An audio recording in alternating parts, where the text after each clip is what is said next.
am I blurry? You gotta be kidding me. You're a little blur. Pink. It's the camera so badly wants to focus on the microphones. It's like, forget the people.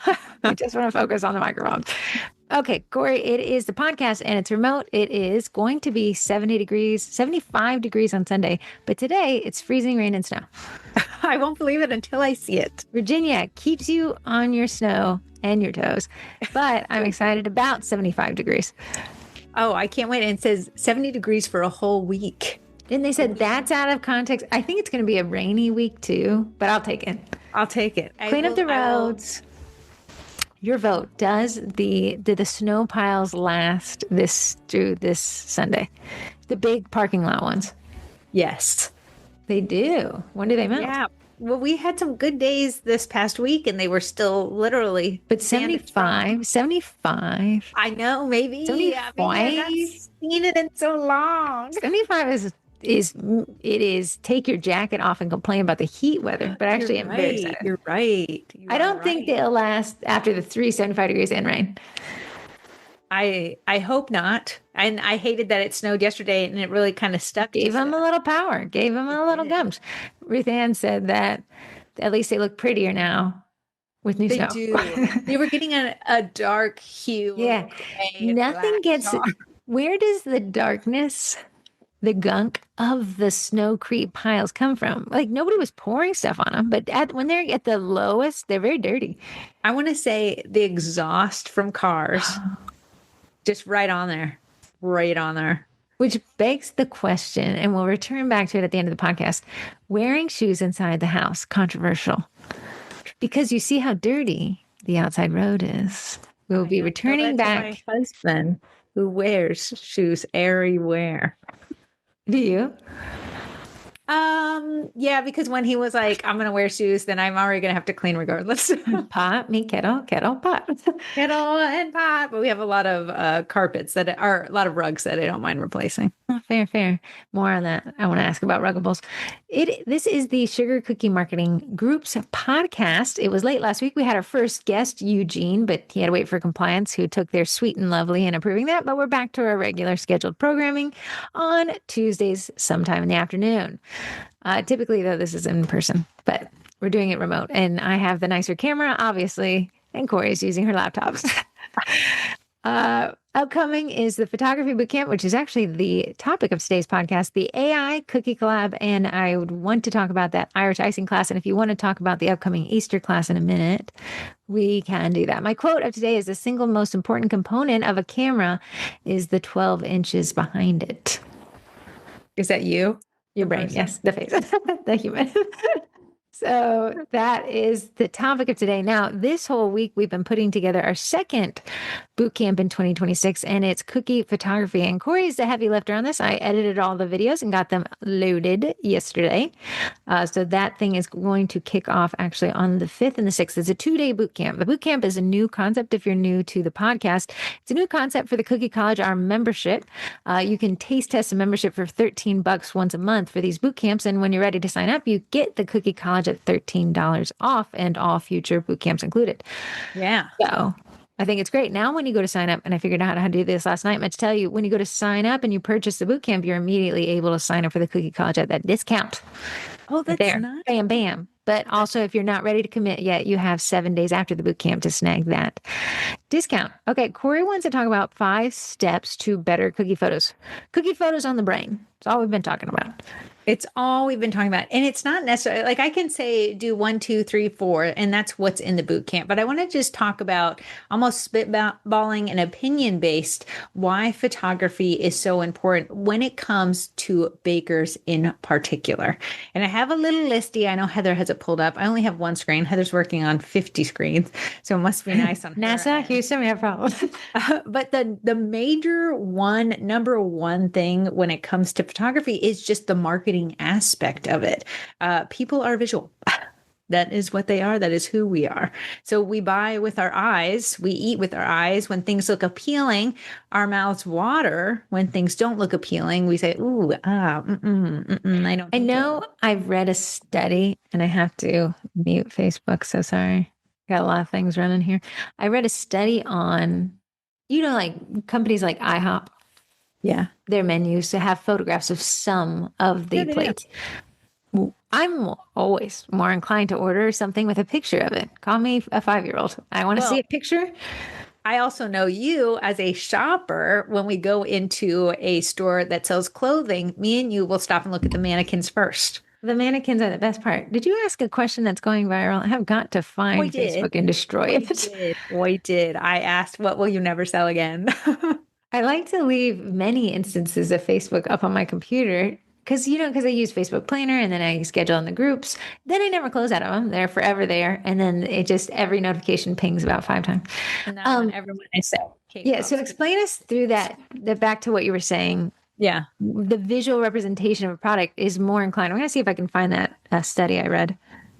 The and Heather is right. I know when we go to restaurants, granted, when you go to a higher end restaurant, they're not going to have photos in there. But if you go to places like IHOP, I know I went but got my son McDonald's the other day, and they have these giant things that you order from, and they're electric, and it had photos, everything popping up, trying to upsell you. Does this look good? Do you want to add this to your order? Do you want a little apple pie thing? So photography is huge when it comes to marketing, and I know there's this new restaurant that opened near us, and it's like a high-end restaurant-ish. Bourbon and Fig is what it's called, and people were wondering about it because no one knew what the food looked like. So anytime someone posts a picture of their meal, that post almost goes viral in the local group because people are like, oh my goodness, that looks so good. I mean, I wouldn't know what it was, especially in the location. The location where this new restaurant opened up is fascinating because it's actually a poor location.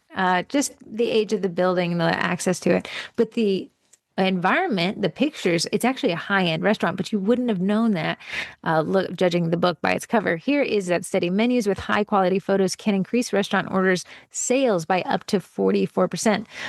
So menus with photos, delivery platforms can increase by 15 to 44% when you see a photo. And I know I am that person.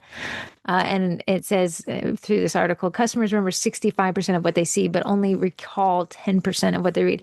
I am very guilty of never reading the description on much on a menu.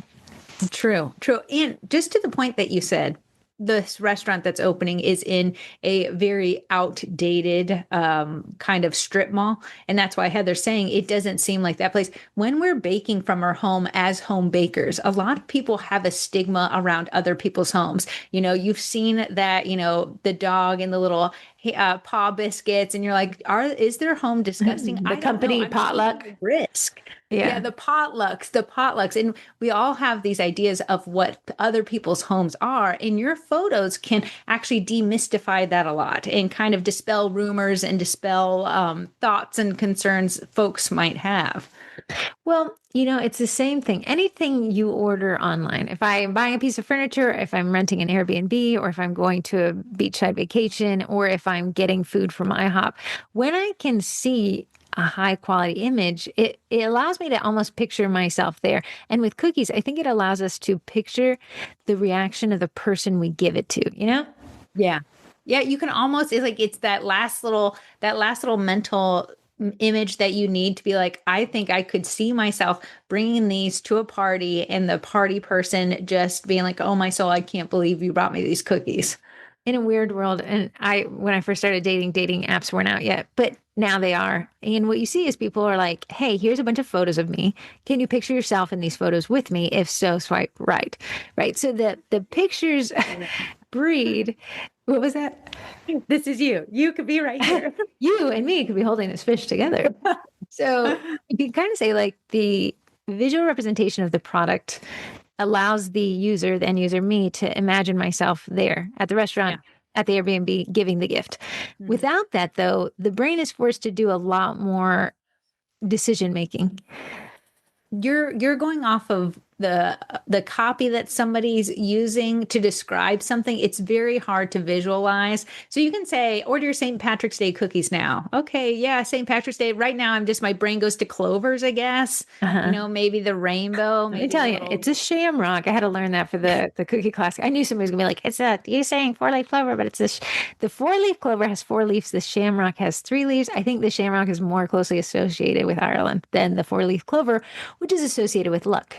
It is. Good job. Good There you job. go. So you're right. Like we can describe a photo, but if the phrase runs true, a picture is worth 1,000 words. The photo is doing the heavy lifting. Your copy is accompanying that. So in a world where we are digesting images, reels, videos, at an all-time high. I mean, social media is literally everywhere. You have the news stations when I go to the gym, it's constant commercials on my phone, constant commercials, and all of them are very creative heavy. And creative is just a fancy term to say video or image Imagery. heavy. Yeah. And that's because it's what draws people. It stops people from scrolling. And then it's your copy or your discount, your deal, your ad that really gets them to turn into buyers. Question for you. Sure. Would you rather a baker with one quality photo or 10 decent photos? Which one would you tell them to post? One quality photo. I actually went through my insights of the last 28 days on my personal baking account where I sell to the end user and they come up, pick up my house and things like that. My number one engagement driver wasn't a cluster of photos. It wasn't reels. It was a singular photo in the feed. Sometimes I like to see what Gary Vaynerchuk is up to because I feel like he's always testing something. And the new one is interesting. He'll ask a text-based question, but put it in a graphic. And at the bottom of the graphic, it said answer in the comments. I mean, people, that's what, like, comment, subscribe. When you tell them what to do, people are more apt to do it. I think it's fascinating though, that even a text-based question he has turned into an image because he likely knows they perform better. I mean, you can see it on your own page. Unless I do something that's virally humorous as a text-based thing, it's always the image that performs better. It's just more visually appealing. Yeah, it's just eye-catching. And as the world consumes more media on social media, we can't become more bred to stop for things with images and for things with video. And that's why it's so important to showcase what you're making and what you're baking in the best light possible, lighting being a great thing that you'll learn in the boot camp, because that's what leads to sales. And I can 100% attribute most of my sales, most of my first person newcomer sales comes from the photos I post. Reoccurring orders come because they like the customer service and they like the product. But getting someone in the door who's new, who's never heard about me, it's my photos that bring them in. I don't believe anybody would buy a car from a listing with no images. 1,000% no. Right. I want 60 plus images or more. I want to see what the tread, little. I don't want your fancy car show image. I want to zoom in on that scratch you keep talking about. That kind of one. But I think I always ask myself, if you question if this marketing approach is right or wrong, ask yourself what you do as a consumer. Yeah. And if it ain't a picture, you ain't got my order. And I find myself very heavily when I go to restaurants with pictures that I'll order from the picture.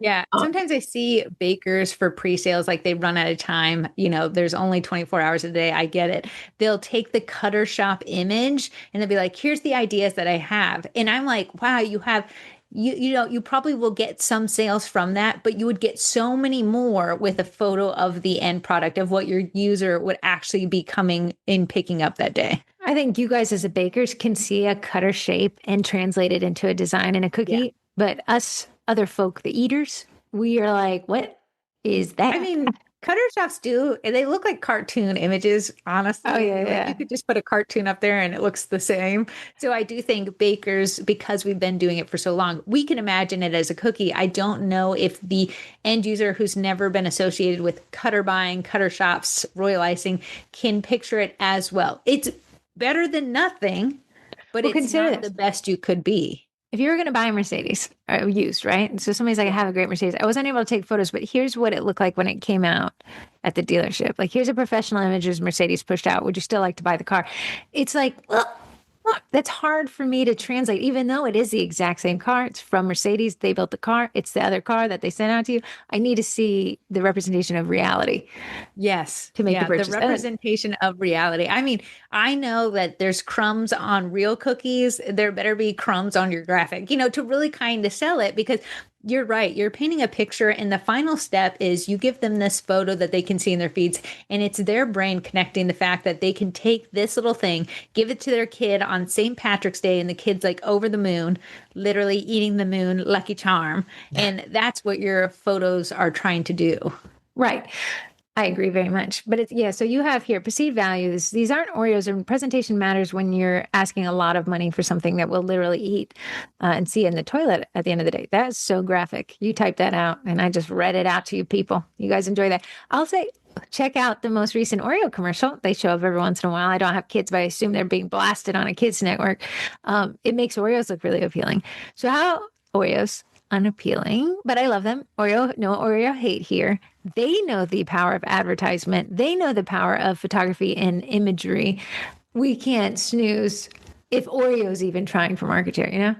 Yeah. I mean, Oreo's not pretty. So then they can go overboard with their marketing because they can have a little, caricature come in and eat an Oreo and it's all like, 3D rendering. But because our cookies are so pretty and so specific and so detailed, we don't have to go overboard with our photography. We just have to capture one really good photo to show our end users to do the selling for us. All right, Oreo's got to be like, hey, these little brown guys, they've looked the same for 54 years. I said it on the last podcast. I'll say it this one. Mega stuffed is just the double stuff. They switched it out on us. And yeah, I believe in Reese's and Kit Kat chocolate conspiracy theory that the chocolate's been switched out.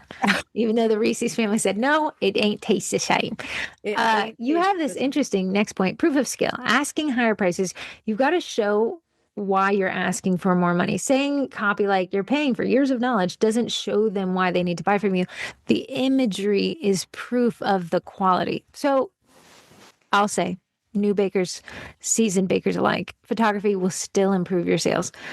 Even if your skills are different from somebody who's been in the game for a while, better photography, better ingredients, Papa John's, right? It's just all related there. You always laugh at that joke. I do. I know you're going to do it when you pause for so long. Better photography. Better be the Papa John's. So, question for you, since you want this to be conversational. If a baker took a terrible photo, but it is the only photo, would you tell them to post it or post nothing? So, something is terrible photo as in bad lighting. It was late at night. They used overhead kitchen lights. It was all they had. They ran out of time. It's better than nothing. You can't go back and undo it, I would say. And what we cover in the boot camp is how to incorporate that photography time into your baking schedule. Something is better than nothing. People buy with their eyes. If they can't see it, they don't know you can do it.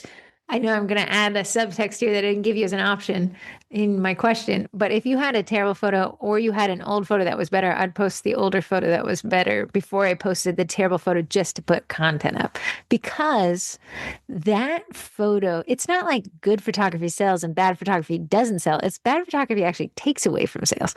It can actually be a turn off. Yeah, a deterrent. If I see a lot of bakers sometimes run into, and I see them all the time, photo dump. I'm like, photo dump, but all your hard work, why are you dumping it? Because it's always like, sorry, I've been busy.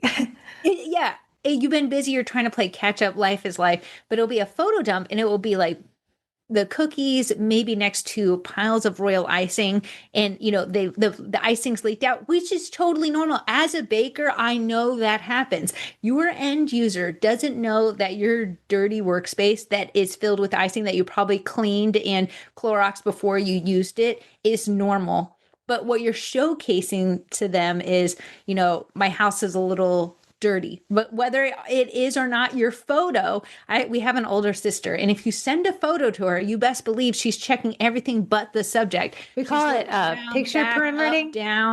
Picture perimetering. We call it picture perimetering. I'm saying no, and I sound like an idiot. The perimeter of the picture she is scanning. She's not looking at what you sent. She's looking at everything around it.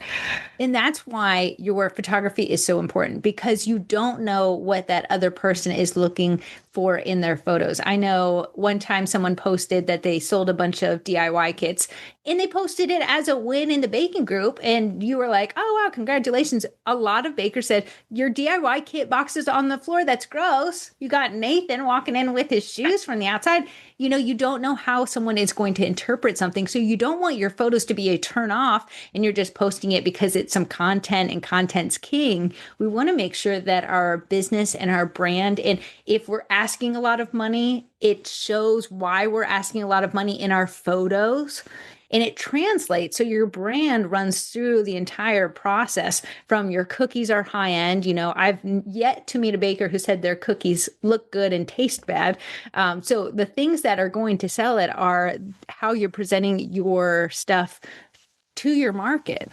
We always say that when you blame competition, Yeah. the only solution is murder, right? So we can't clear out competition by offing our enemies, right? But what we can do is up our offering.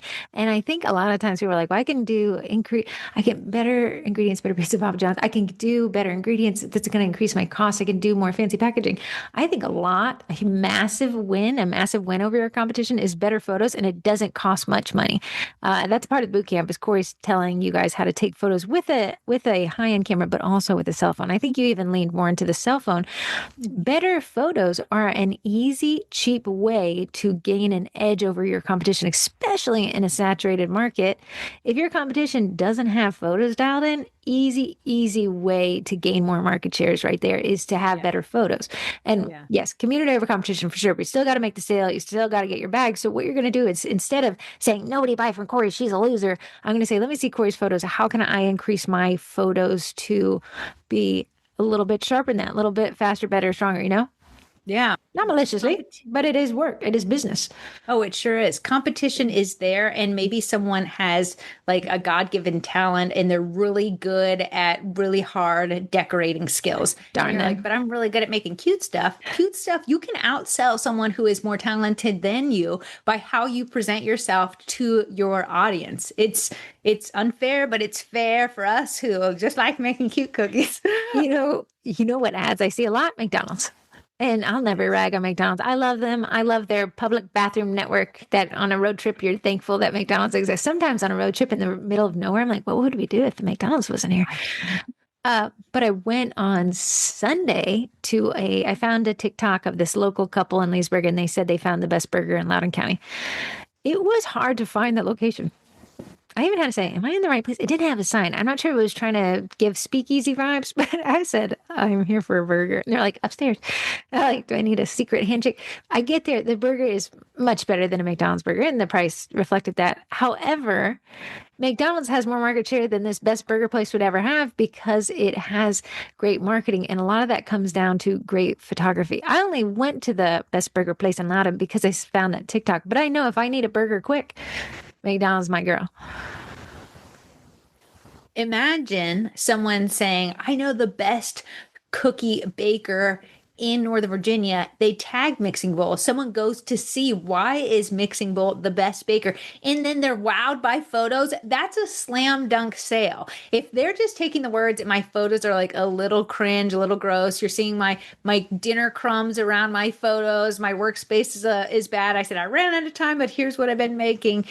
They're going to have to take someone else's word for it. And they might, but they might not. And you won't know how many sales you lose for the fact that you just never had the order to par. I don't want to say like a dirty workspace. You can have the cleanest workspace in the world, but if your photo looks dingy, it reflects on your clean workspace negatively. Well, your cookies can be pristine. They can be amazing. The details, top notch. The color's amazing. Your icing settled just so perfectly, but a bad photo doesn't showcase that. So people will look at the photo and be like, oh, those are cookies that are kind of cute, but you lose the awe factor, the wow, the, oh my goodness, I see why she's charging that much, because your photos just don't do it justice. They don't add the perceived value. Your cookies are worth it. You've tasted them, you tried them, you know the work that goes into them, but you're trying to convince somebody who's finding you on places like social media and the internet why they should literally part with a big chunk of cash to invest in cookies that they're literally going to eat and not see again. Yes. Yeah. I like to loiter in the car groups, not buying anything, have nothing to add, don't know how to change my own oil, barely. But I love to see the listings. And I don't know, and you can get mad at me. I'm going to say boomer behavior. When somebody touches a photo that's more horizontal than it is vertical, it creates those massive black bars above and below the photo. And then this person screenshots that, and then they list their car with that image, which is now pixelated because you took a small image, screenshot it on your phone, which compressed it, and then uploaded it again to Facebook, which compressed it. And now the most of the images of these two black bars and a little tiny car that's a couple pixels wide. And they're like, why is nobody buying this? And it's because I can't picture myself in that car. Yeah, they're asking thousands of dollars for the vehicle and giving you nothing but crumbs to eat. It's funny because some of these cars are, are over 100 grand or whatever. No, I'm not buying them, but I love to click on them. But the comments will be like, because they have 3 photos and someone's like, whoa, was it like too many photos? Sarcastically. No, too much about this car you're asking for over $100,000 for. Please get away. Yeah.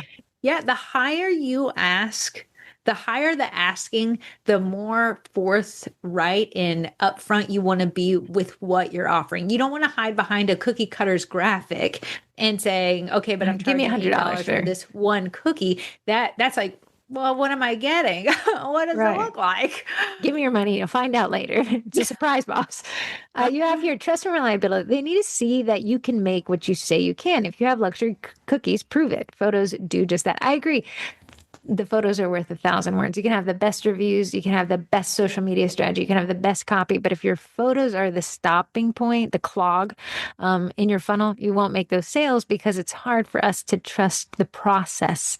Yeah. We live in a very saturated cookie area. And I'm fighting in their streets. The thing that I like to say differentiates me sometimes from the competition is I have very clean line work. I go to the edge of the cookie. My lines are clean. My photos need to show that because the competition is so stiff. So stiff. I have to, much like your icing lines. So stiff. My icing lines are so stiff. I have to rely on things like that. And when my competitors are offering the identical thank you cookie because they found it in the sugar cookie market group, can't blame them. They're putting tool, bows, thank you cards. The differentiator, the thing that I can showcase, the thing they can't replicate is what I can do behind a piping bag. And my photos show it. Yeah, I think that 2 equal bakers in skill and production, the one with better photos and the one with better customer service will win. Those are 2 things you can increase without a huge monetary investment. Yeah. And there's different ways. I know people just entering their baking journey don't have a huge disposable income because you're trying to get orders. The orders aren't consistent, but there's ways that you can work around it. So backdrops, they are slightly expensive. There's so many to choose from. You don't have to just choose the ones that are most common in the baking groups and the marketing groups. I see a lot of people start off with poster board and a plate. White is white. Not white. That's poster board. Great. And that's affordable. I got a plate and I can get a poster board. Yeah. Getting the fundamentals, which is a lot. I was watching your bootcamp videos yesterday. You're welcome. I'm of you. Getting the fundamentals dialed in and then slowly increasing the quality of the fundamentals will allow you to get that edge up. But there is a foundation that needs to be built correctly. A lot of times when I see people put the cookies directly on granite countertops, I'm like, you're missing the plot here. You are getting that photo. Your cookies are cute. Your very, very busy granite countertop, which was meant to be busy so you couldn't see spills, functional for a home, is not functional for a photography setup, right? So you have the 2 things working. The thing that hides spills so well is also the thing that's distracting from your set because that's what it was designed to do. When my competitors take photos on a kitchen countertop or a busy kitchen table, I'm like, whoa, they're doing my work for me. I ain't got to sweat it as much. It's when they start catching on to the foundational parts of photography, which are very easy. And the bootcamp covers the foundation because if you can just do the foundation, which is just basically 3 things, your photos will look marginally better. And I do punch the air when my competitors start catching on. Shoot. Darn it. I got to be better at customer service. Got to talk to people. Then lastly, you have marketing material for years to come. I still use photos from 3 years ago in my marketing today because I got good at my photography 3 years ago. It saves me more time and makes me more money. And I like that because you went through your phone and did a photo reorg. You got them bagged and tagged and in a file structure, I think you said. I do. And now you say, because my photos I invested 4 years ago, even if your skill set increased, there's still a lot of usable content there. Absolutely. Right. Once you get the line work done, once you get the flooding dialed in, the likelihood of you getting so increasingly better that that stuff is an embarrassment to you isn't right there. You know, we reached the best of what we got, and it's great enough to make sales. And that's where we really want to sit, right? Is good enough, great enough to make the sales. Now we can take the photos. And what Corey's saying is that she did invest in photography that long ago, that now all that material over the past 4 years, she's still able to use today because it represents her brand and a product. Yeah. Imagine if I only started photography, taking really good photos just the past 5 months. And someone in a local group asked for a princess set, but the photo I have of the princess set that I did wasn't a good photo. I'm going to probably still post it, but I might lose out on the sale because of it. The sooner you invest in your photography journey, the more marketing content you have for the years. I post photos from years ago that you would never know. You would think I have made it yesterday because I invested so long ago in my photography. It's working for me. So the amount of time and energy I put in there and the money sucked that it was so many years ago to make the princess set, I can still use it to this day. So I'm getting more return off my hard work and my efforts by just having good photography. And Heather's right. I did a folder structure. So I have princess themed cookies. Any princess themed cookie on my phone is under that folder structure. So when someone in a local community group is asking for a princess set, I have a good photo. I have a targeted photo. I have a photo to stop the scroll. My copy's good. My website's good. My photography on my website is good. Like, I'm locked and loaded. I'm ready for that sale. I'm ready to take it and take no prisoners. She's fired up, boy. She's fired up. You're lucky, not lucky. Your photography hobby preceded getting in before your cookie journey, which accelerated your new to market length of time. Because Corey's photography, I want to tell you, she got this camera and there ain't no flower in Virginia that wasn't photographed. Corey was taking photos of every blooming bloom. And then I think you took pictures of your dog, and I think it's now your tattoo on your arm, if I'm honest. I think that was your photo. It is my own photo. Yeah, from this little hobby time where you said, I really want to be good at photography. I remember you saying that. Then you say, well, I want to get in this hobby of baking, but the photography was already there to prop up your even not dialed in cookies at the beginning, but people were still like, this looks great. I'll take it. So I know it's like we're very big on increasing skills, increasing production, increasing product, but photography can be a bridge that can accelerate those sales to allow you to invest in better tools, better pizza, Papa John's. Yeah. If you're just starting your business out, you might not have the budget for a website. Totally understandable. You might not have the budget for a custom email, custom domain, and things like that. Totally understandable. But what you do have, and what we all have, is a cell phone.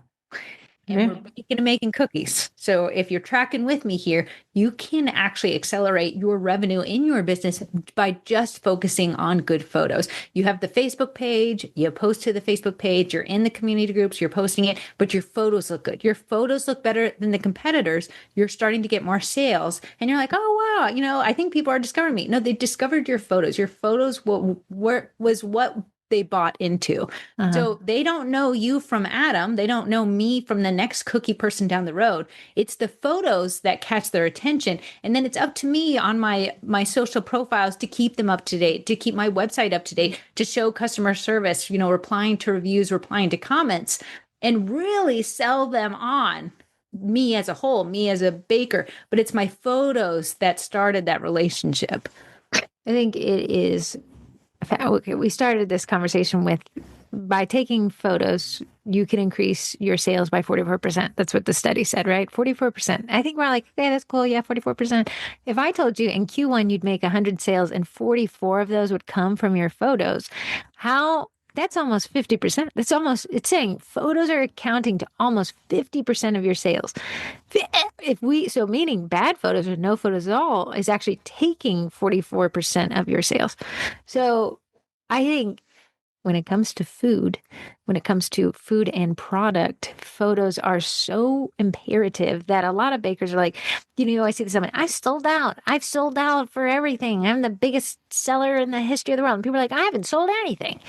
And a lot of times I'll be like, I wonder what the photo looks like. I wonder what your photo looks like. And unfortunately, that's why they call it 17 hats, because when you're business owner, you're wearing the 17 hats.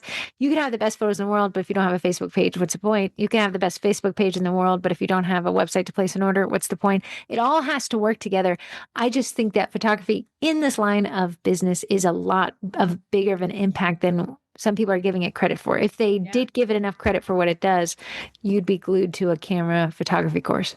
I know a lot of bakers, because they don't like their photos or they run out of time, will use something like a background delete software. So it deletes the background. So you might have taken it on your busy granite countertop. It'll delete the background and throw it up on something. Those apps have come a long way.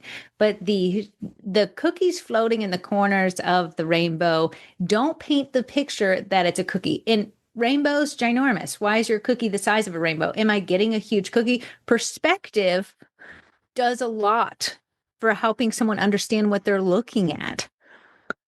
It really does. Your next point number 2. So that was your marketing component, is just the high impact to your bottom line that taking a good photo or taking a bad photo has in your business.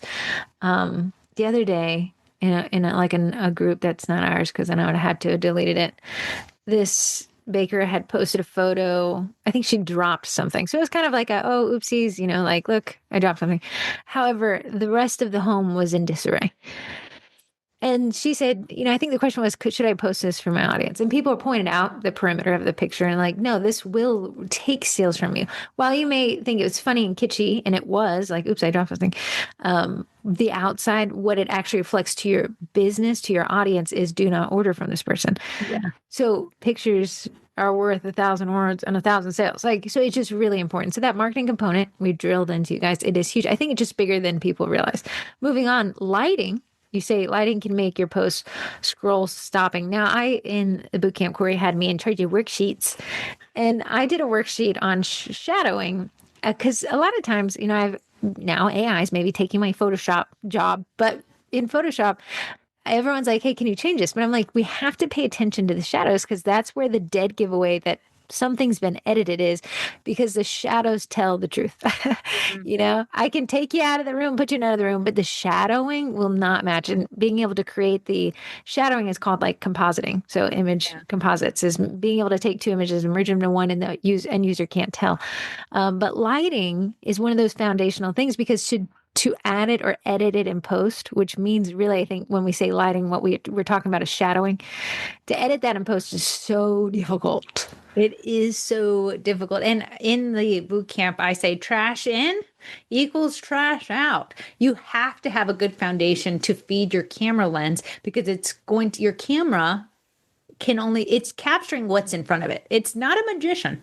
It's doing its best with what it's given. And if you give it a good foundation, like good lighting, one, it's going to make your colors true to life. So your clients are going to know, especially I have some clients that are super picky when it comes to colors.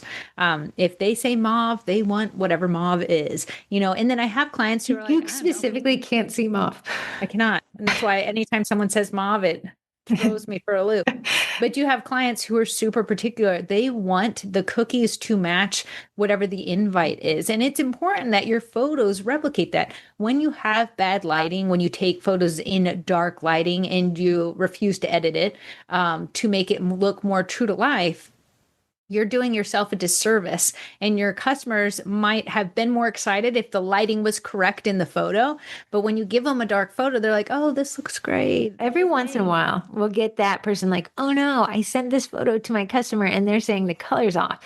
Yeah. And the comment section will be like, the color's off because the lighting is like, now that I've gotten into hairy homeowner territory, I saw this TikTok, and this girl takes those paint swatches you get from Home Depot. Yeah. And she walks around from her interior warm light with the paint swatch to the exterior indirect sunlight.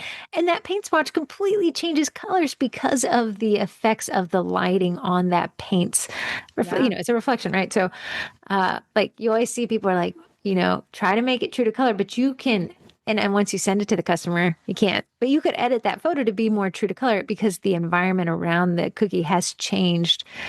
Camera adds 10 pounds. Camera also adds 10 shades. Like it's going to have an effect on what that product is.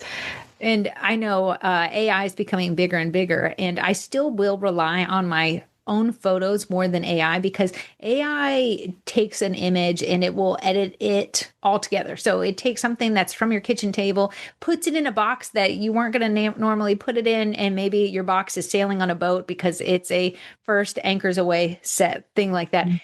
AI doesn't necessarily care about what the shade of your cookies are.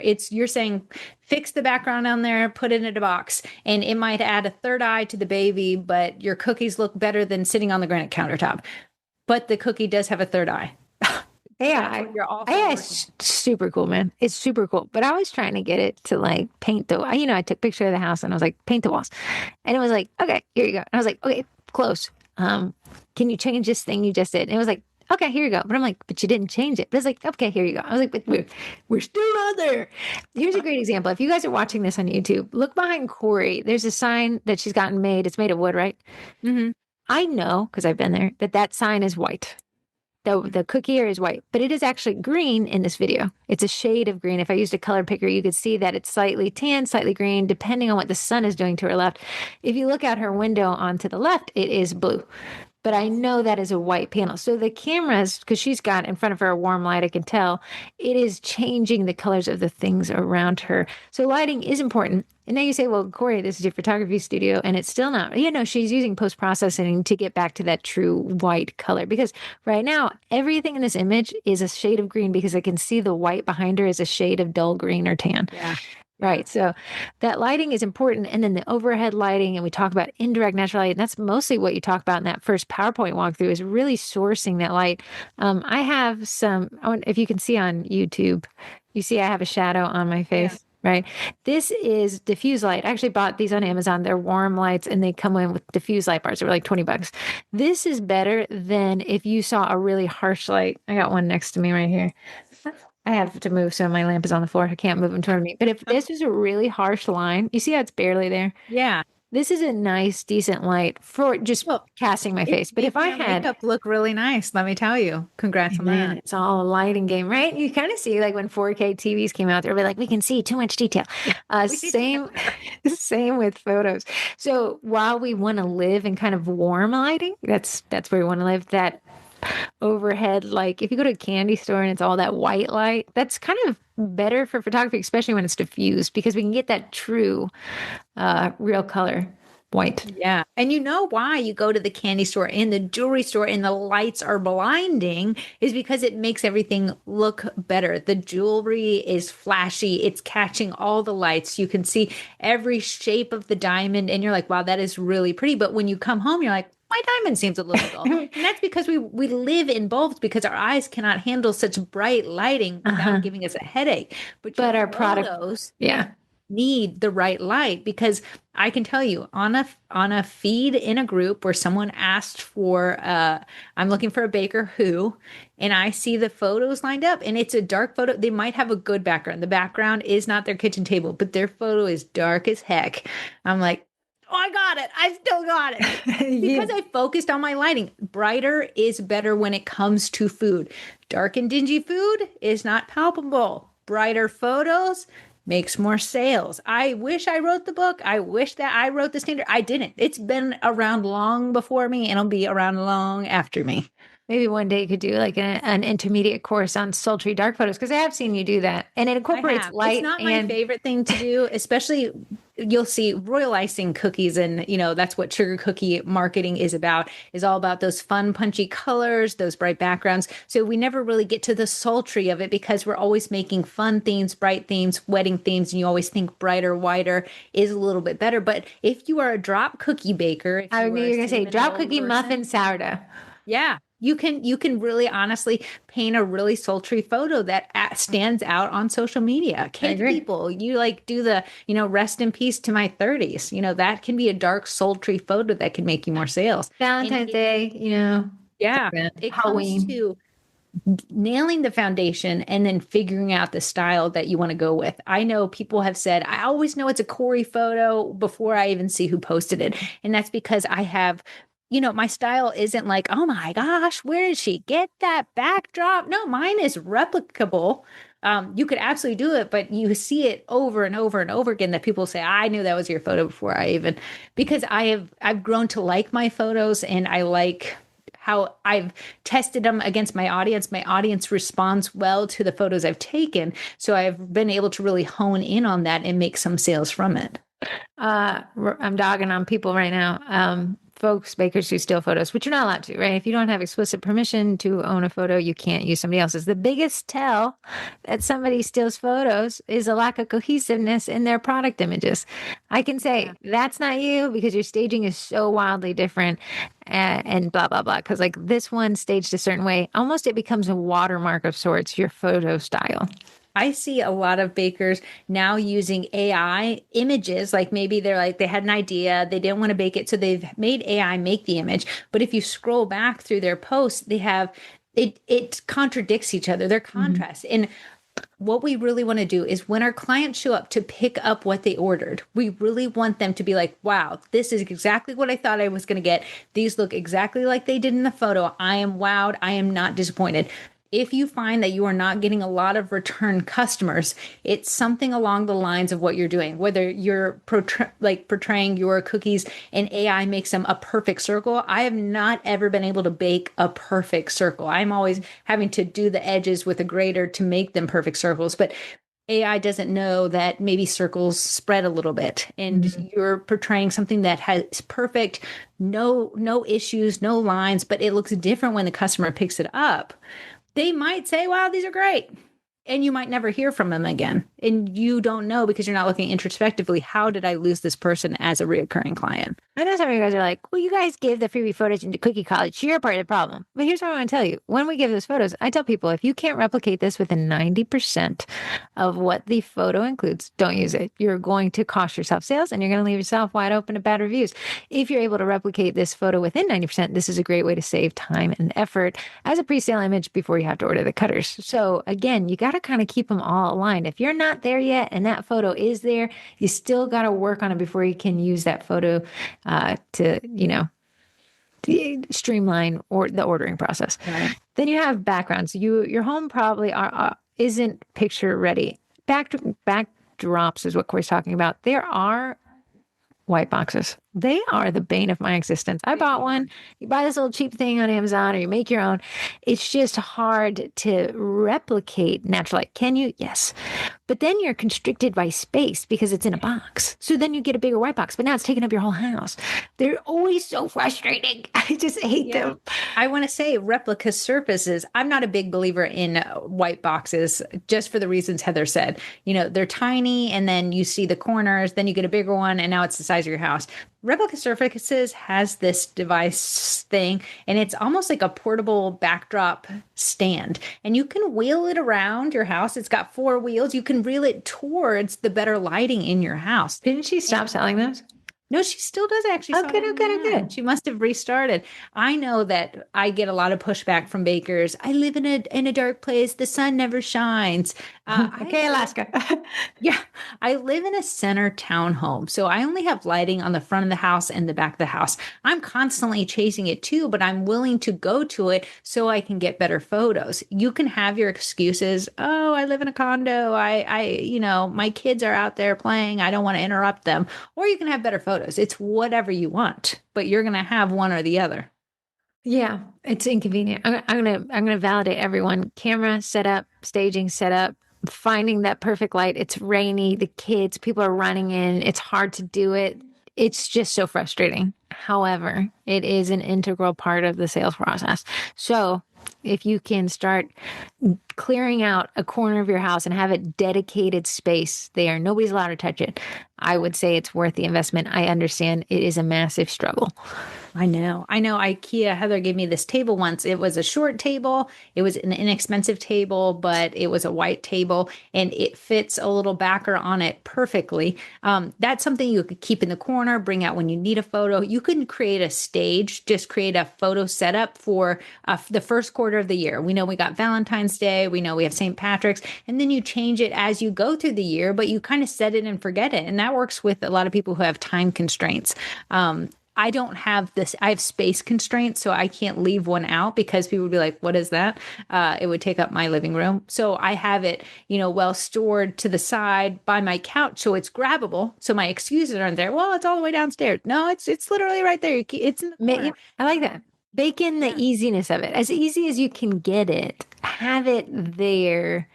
And if that, I do think that requires a lot of decluttering to claw back some space where you can leave something that has to be not touched.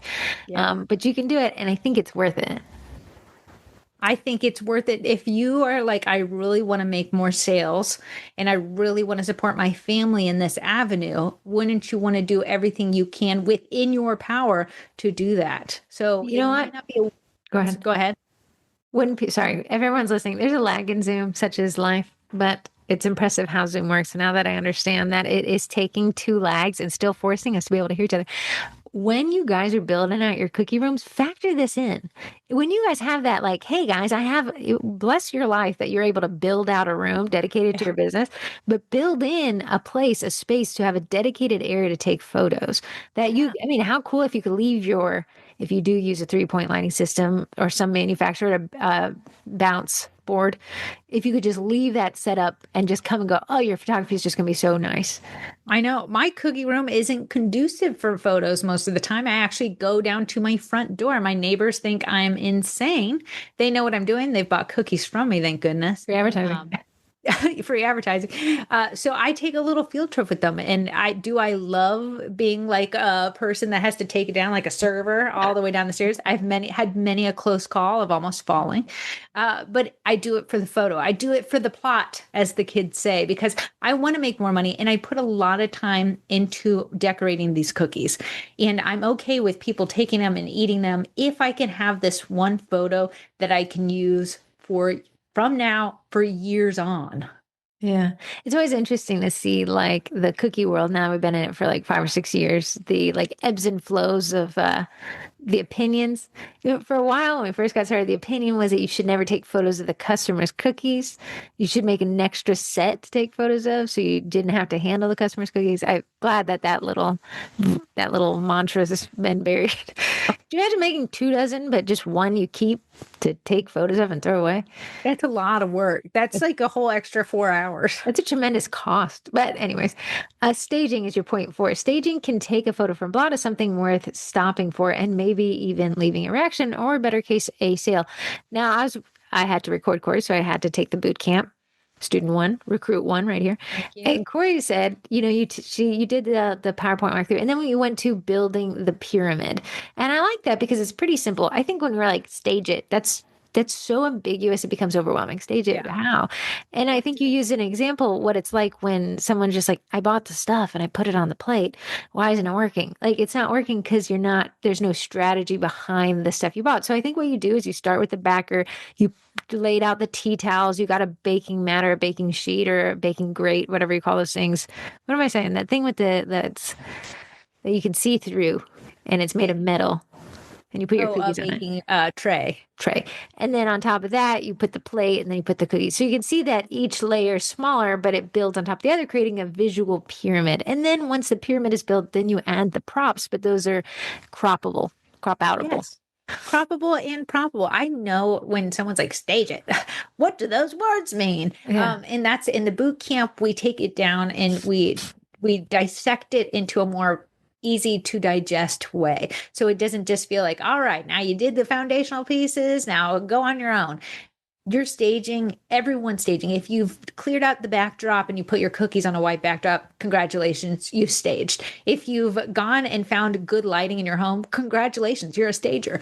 There's so many different aspects to staging that you can make work for your business. You might like just the flat lay photo of the cookies lined up with the space in between them that's just a finger length apart. Congratulations, you're a stager. You have found staging that you like. I know that when I offer a dozen cookies, I do 6 designs, 2 of each designs. I use a plate because I really like how it makes the cookies stand up, and 1 of each design will be on the plate, and the excess cookies are now my props. And that's the way I do it. And you can see the edge of them. Not every cookie needs to end up in the photo. So we go over, what should end up in the photo, what shouldn't end up in the photo. Props are fun. Props can create a feeling. So when I'm doing back our teacher appreciation, I like a lot of wood grains because it really feels like I'm back in school. I'm Rulers, desk, pencils, the wooden things like that. You have the red color that goes with the apple. And while we're staring at our cookies, we know the color palettes that we're working with. So if I'm doing a light pastel set for Easter, I'm probably not going to do a black backdrop because it contrasts. It takes away from the end unit. But this is a fun part. You've done the hard work of making and baking the cookies, and now we get to showcase them. And that hard work is going to make you cash money. That's the fun part. I love taking a photo of an order. I love making the sale. I hate baking the sale. Making the sale, high of all highs. Baking the sale, low of all lows. But the photography lets me make and bake more because it's attracting people to my business. I liked it in the PowerPoint for the boot camp. You had a picture of a bunch of flower cookies you decorated, right? And you have one image and it's showing every flower is in the image, right? And Corey's like, because everything's in the image, nothing's truly in the image. We don't know where to focus. And then the other one, she's like, but I took this photo and I cropped out a large majority of the flowers that she baked that are for sale. But these 3 in the front here are fully in the image and your eyes go right to them. And that's because the crop put our focus back on the cookies instead of the overwhelm, like, where's Waldo? Where's Waldo? Where's the sale? Yeah. There's so much in this. There's so much going on. I don't know what Corey said. The biggest question you can ask yourself is if I look at this photo right now, what does it sell? And if the word isn't cookies, go back to the drawing board. Start taking stuff away. It's getting too complicated. And I think with staging, we're here like, buy the plates, buy the details, buy the beads. I tried everything and nothing's working. And I think it's because of that over complexity. You can take it back down. And that flower example is a great one to just cookies on a backer. That's all it was. And she was able to still use the cookies as the supportive props that draw our focus back to those 3 cookies that were the ones we were selling. Yeah. So in the boot camp, I go over my go-to props that would be easy to start with. People get overwhelmed and that's why they quit. That's why the photo part is the worst part of the whole thing. And it's going back to the basics, back to things like just using a cutting board, just using a baking sheet, just using a plate. Those are all things. Those are props. They can actually make your photos look a ton better. Even there's only one thing that you're using. When you get comfortable with adding that first thing, you're going to be like, I kind of like my photos. I think I can add something like a tea towel that kind of has the same color palette. And you'll see that you start building a scene for your audience. I don't have a prop for every single set I do. I promise you I don't. I did a s'more set. It's s'more fun to be one. And I happen to have a Hershey bar that I got for my son's birthday that I said, do you mind if I take this back and use it for a photo? But if I did not have that, using just a wooden cutting board and a plate still brings the fact and the colors in, and you're like, wow, I see that's a s'more fun to be one set. That's kind of nice. It's staged well, the lighting's good, and it stops your scroll. I think some bakers could be like, s'more fun to be one, s'mores. Okay, let me build s'mores around the s'more cookie. But I'm like, are we selling s'mores or are we selling that pun on the cookie, right? And it's always asking yourself, if I look at this photo, what am I buying? Am I buying a s'more kit from you? Probably not. Am I buying s'more cookies that are themed out for a first birthday? Probably. And when you answer that question every time, you're going to know what your photos are going to sell. And that's what it is. Back to that one, just to add the point. sometimes a baker's like, well, I think this is selling a s'mores cookie. That's why I staged it this way. Ask a stranger, ask your husband, ask your wife, ask your grandmother, post it in the sugar cookie marketing group saying, guys, what is the focal point of this photography? And if Yeah. all those people are like, hey, it's kind of distracting, what they're going to do if you ask that in the sugar cookie marketing group, which you're absolutely allowed to do, someone's going to crop the image for you and be like, if you crop it like this, my eyes go more towards that. So feel free to use that group as a sounding board. If you feel like there's something about this image, I kind of like it, but I kind of don't, I Yeah. would go there. Yeah, and then the last part of it is the editing. And that's where the magic does happen. And we cover how to edit, and I'm not in Lightroom touching every single button in there to make my photo look good. I actually turned yours into a step process, and I think we only got to 6 steps, and that was Yeah, I me know. pushing one into two. Yeah, there's not a lot of steps I do because we fed the phone and the camera lens something good to work with. I don't have to spend hours in Lightroom trying to make it. The whole process, especially when time is not on my side, the photos don't take me a ton of time. I grab the backer, I grab a plate, throw the cookies on there, take the photo, take it into Lightroom, click 3, 4, 5, 6 at the most, and I got a good photo for social media. The editing is that separates the men from the boys. When I see a dark photo on someone's thing, I'm like, they forgot the last step there. But the editing, and I show you the free version of Lightroom. It's not even the paid version. Like we're even like outside of those excuses, like another subscription. Nah, no, it's got premium features in there, and I don't even click them. I don't even use them myself. And because we have a good foundation, good lighting, good backdrop, good setup, good staging, it's so easy in Lightroom just to make it a little bit brighter, make it a little bit scroll stopping, make sure the colors are what the colors are. There's not a green cookie in there, that it looks white and true to color. Then you're working with sauce, man. You are going to make sales. You are. And I've seen so many bakers over the years who have taken the steps that I've given them, and they've been like, wow, I'm actually super proud of this. And the photography has turned to my favorite part of the whole thing.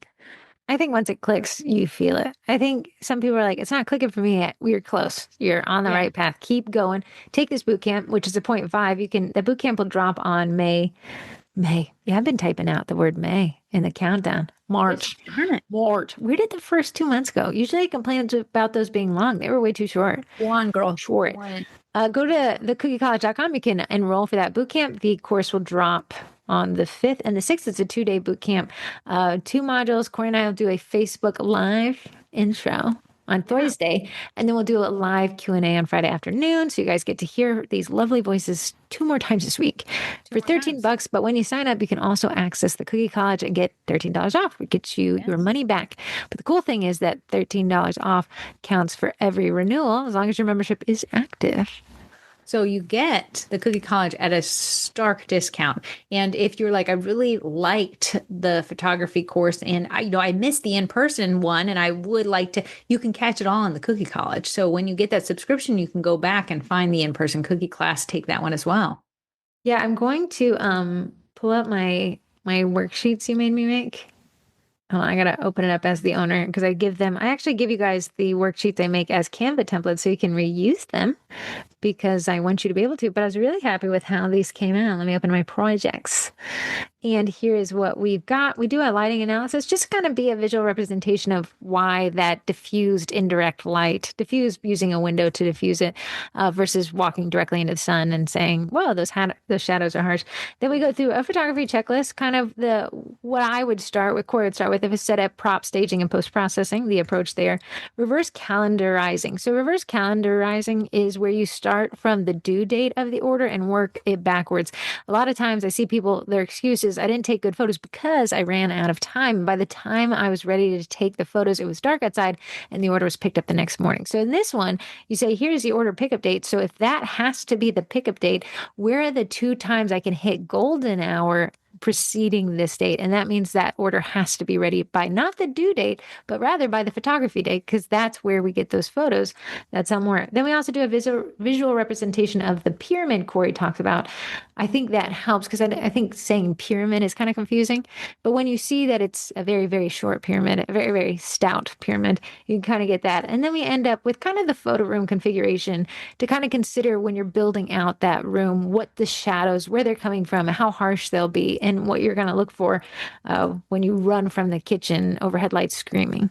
And then last up, post-processing process, that's Corey. And we did get to only 5 steps. Nice.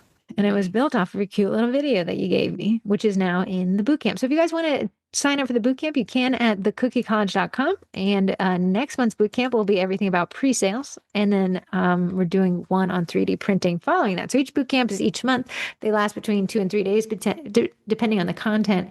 And once you join, you get into this Facebook group, which I got to get people into today. Yeah. Nice. Excited about it. It'll be a great foundational one. It'll be one that works for you for years to come. Your photography is going to be the basis of your business. And if you're like, I really like my photos, that's going to be a job well done on my part. And I think you can. I think you can truly fall in love with something that right now you're kind of stuck on. Yeah.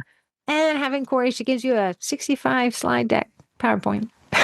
Then we walk through it together. And then the next one, she creates the pyramid, the shallow staging, why she picked this, why she didn't pick this. And then the final module, she opens her phone and edits the photos from there. But the boot camps are more than just that. It is this Facebook group where we ask questions, take polls, have discussion topics. We have before and after photos. You've been posting, I see, Corey. Thank you. So it is worth $13. We want to make sure it is worth so much more than $13 that you do want to sign up for the Cookie College and join us for all the future boot camps. Yeah, imagine if you bought the boot camp for $13 and you made the next set was a $50 sale because your photos were good.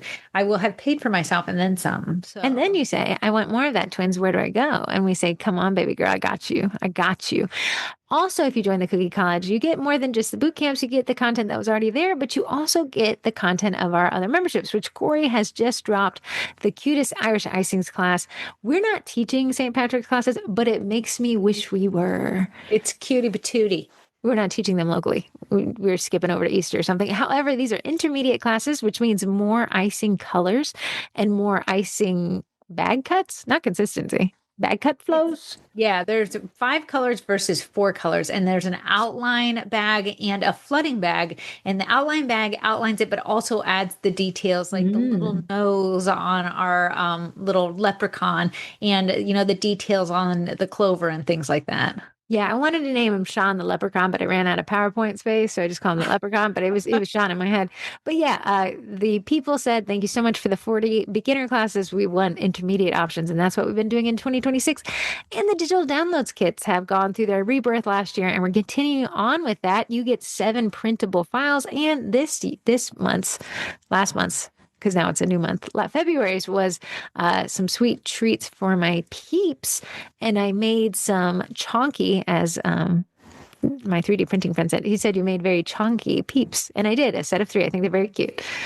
And they use some similar colors, but more punchy. So a little spin on it. And you get the cookie tag front and back. You get a cookie backer. You get the STL file that matches. You get the print image if you want to eddy print it. You get the, transfer sheet. And you get a social media post. And I feel like there's something missing, but you get all that. Great. I don't actually sell a ton of like mini cookies with the cookie card or cookie tag, but I did for St. Patrick's Day.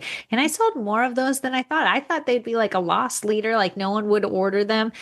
They're priced at $3. You get a mini cookie and a cookie card. That's what sold the best.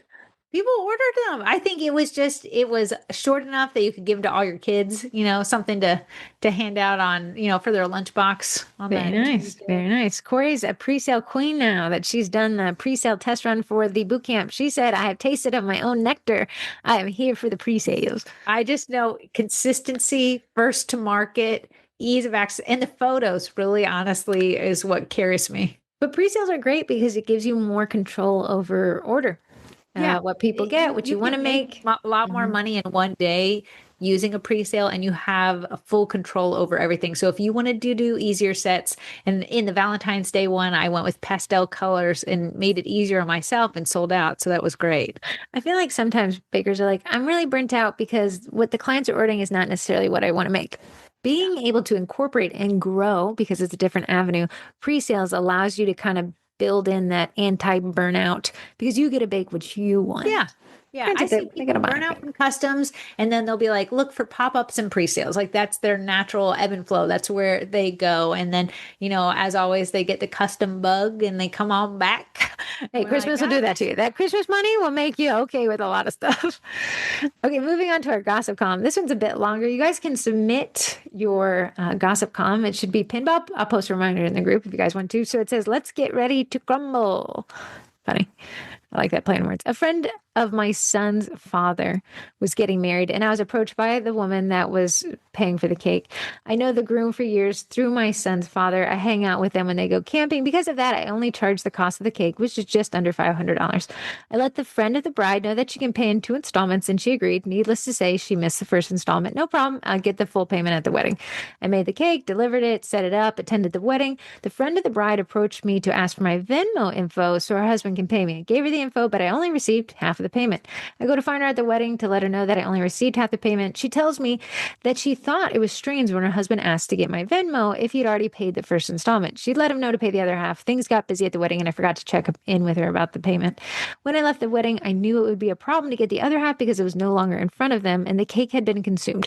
So for 2 weeks, there was back and forth about me getting paid. She kept saying her husband would pay me and no money ever came through. Finally, I called my son. I told him what was going on and I asked about the couple. Like, do they pay their bills? He tells me he's surprised that they would volunteer to pay since they had just lost a portion of their house due to a house fire and said they had no money.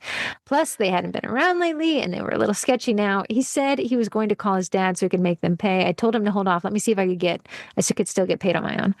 I was really not trying to cause any trouble between friends. I just wanted my money. As soon as we hung up, my son called his dad, who then calls the groom, who told him what was going on. The groom said he'll pay me if they didn't. Finally, those heathens paid me by Venmo and the husband left a message with his payment that said, thanks for throwing me under the bus.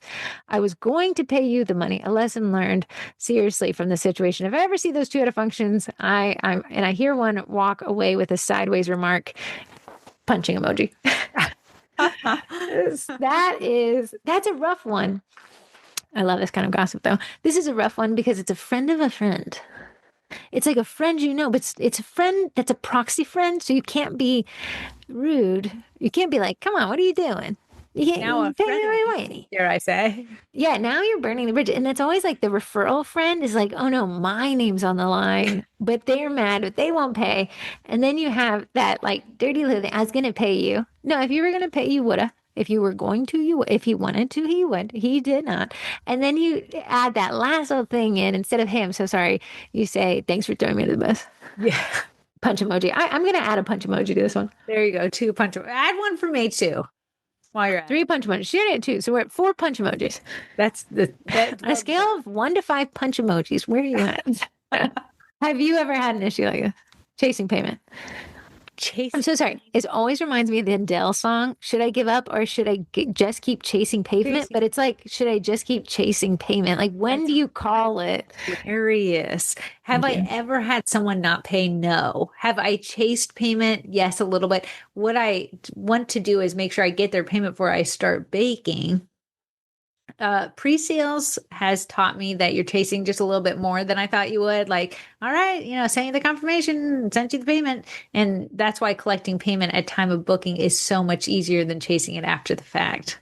Then you have like Virginia has a weird cottage law where they want you to handle the transaction in person. It's like an archaic law that makes no sense. They're trying to change it. But so when you want to abide by cottage laws, you're setting yourself up for failure. Someone in the college had asked last night that they were doing this big, like it might have been a government event, but it was definitely a corporate event and the order was over $1,000 and it was recurring.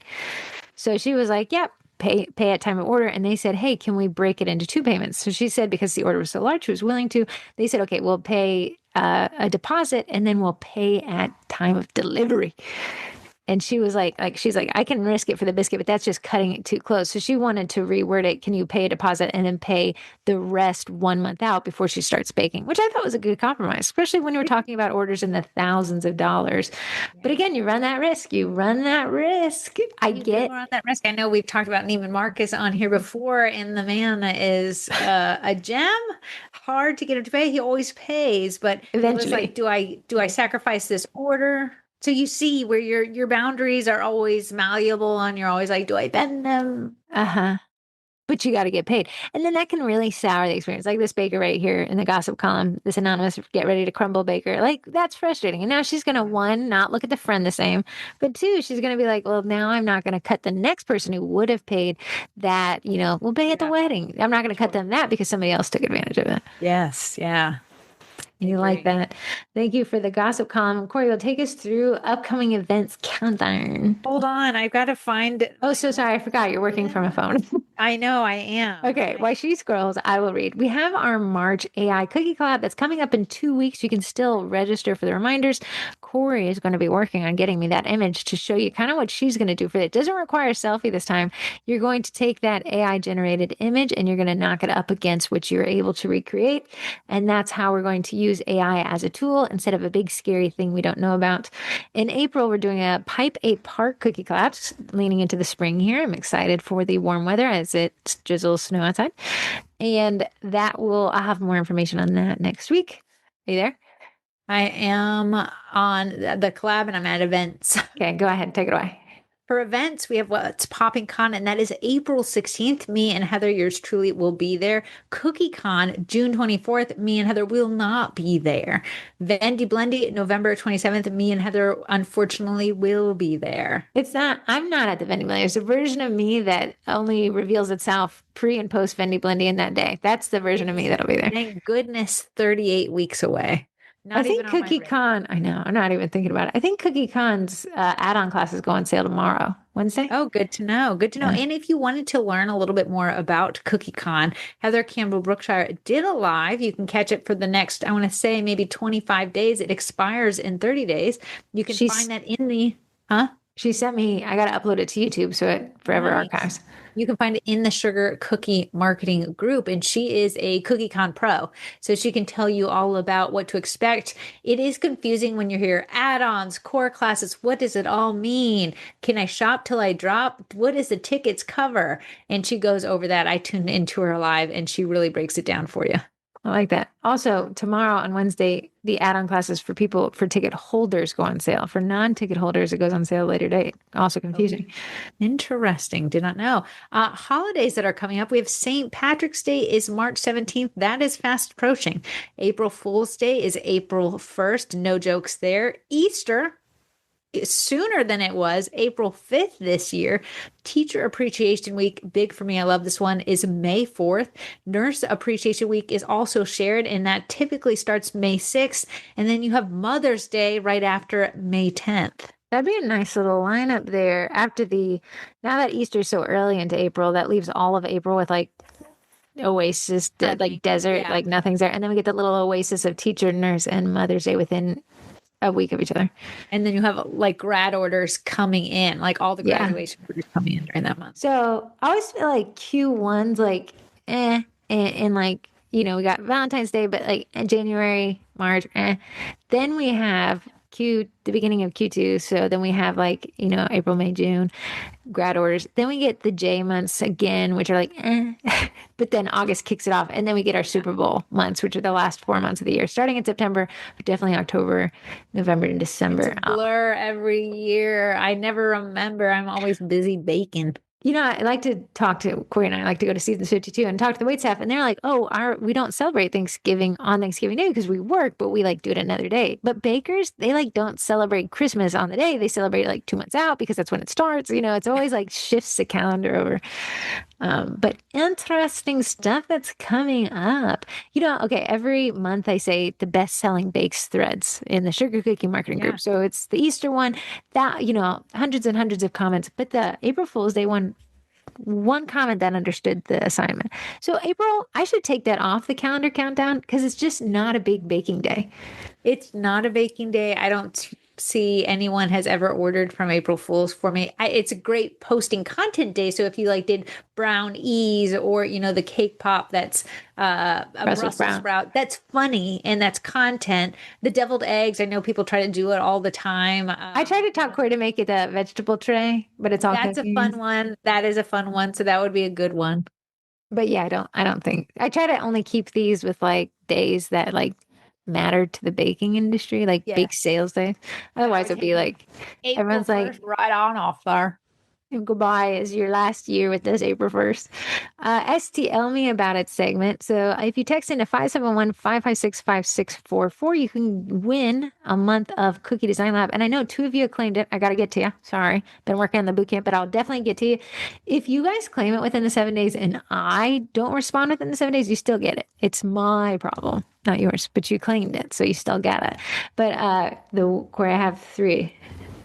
Okay, I'm going to choose one. This is 617 from Boston. So Boston, you are the winner. We must have been bored in your endless snowstorm. So if you email me at heather@sugarcookiemarketing.com with the rest of your phone number, I'll connect you with Amalia, who is with Cookie Design Lab.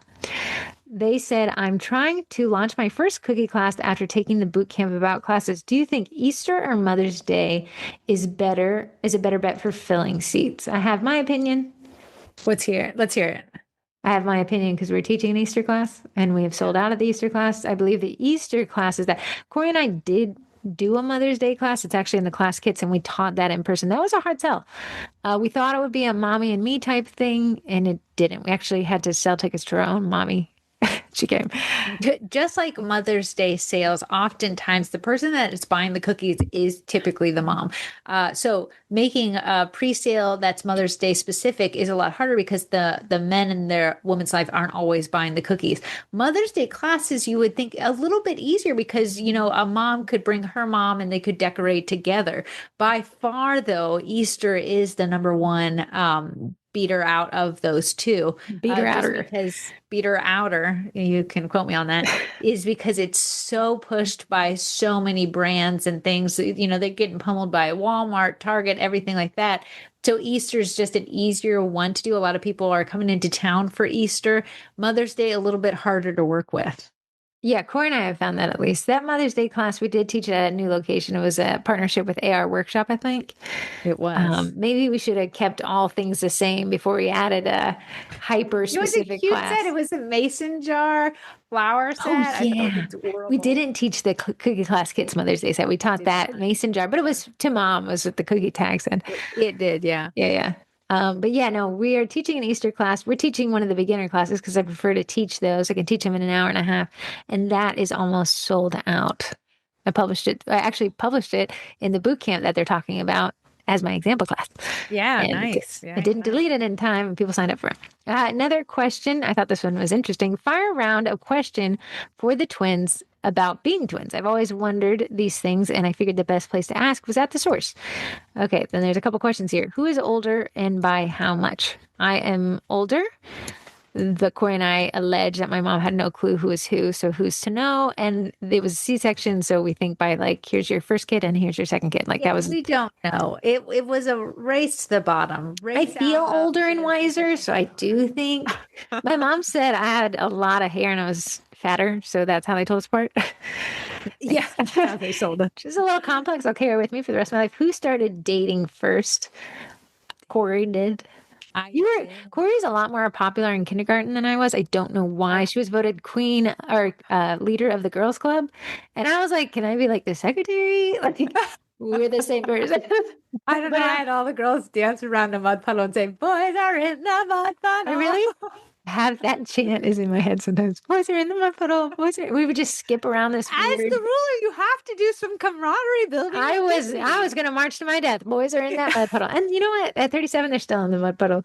Boys are still in the mud puddle. Is one of you taller than the other?